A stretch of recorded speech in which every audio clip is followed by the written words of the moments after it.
Guys, good morning. So welcome back to my YouTube channel. This is Otoboy Son. So mayroon tayo dito nga ginagawang sasakyan na ang issue ay nagbabawas ng langis. So ang langis hindi nagbabawas doon sa valve or nagsusunog ng langis, kundi dito sa crankshaft. So ito Nissan Serena to. So mapapansin niyo, tanggal na natin yung cover at saka pulley. So yung langis niya ay may konting tagas sa may oil seal dyan. Tapos may tagas din doon sa taas ng seal sa crankshaft ay sa camshaft. So camshaft seal at saka crankshaft seal.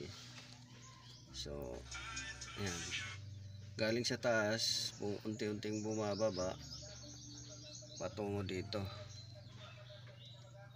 Tapos may konting leak din dyan, kaya pagka parang marami na siya pagka naipon. So yan, so lilinisin natin muna to hanggang sa malinis at ma-fix natin yung bagong seal. So yan ang dahilan ng pagbawas ng langis sa makina, leaking number 1.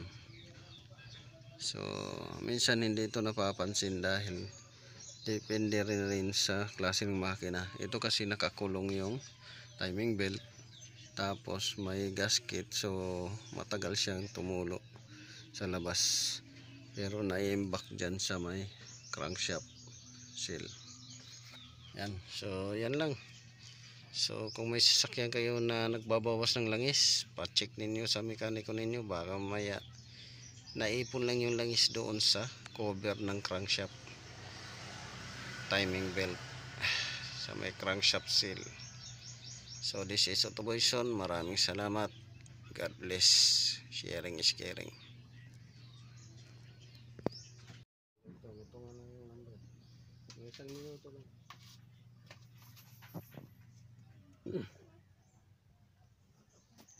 Kita mo yung mga butang ng silan. Tapos yung belt kabit na. Tapos yung harap na nilinis, yan ay oil.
usok kasi barado. So binutas natin yung catalytic para makahinga siya dahil nagbabackfire. So pag nagbabackfire yung sasakyan, silipin ninyo yung catalytic, baka barado. So ngayon ang ginawa natin, binutas natin yung catalytic para makahinga.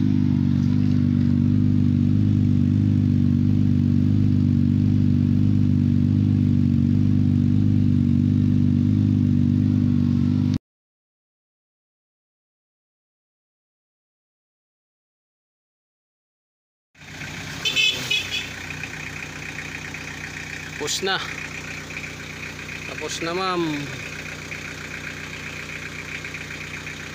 under na lang.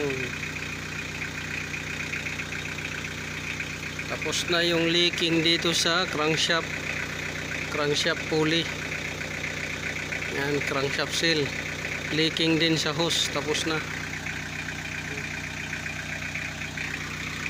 Tapos yung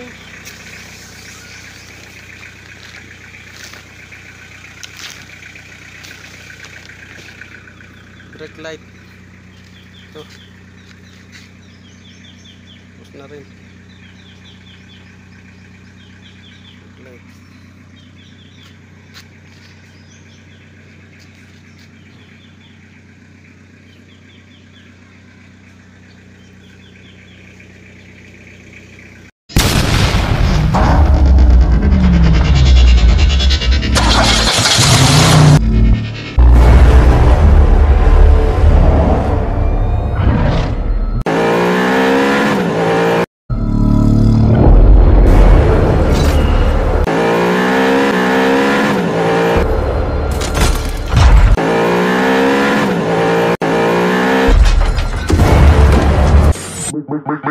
Make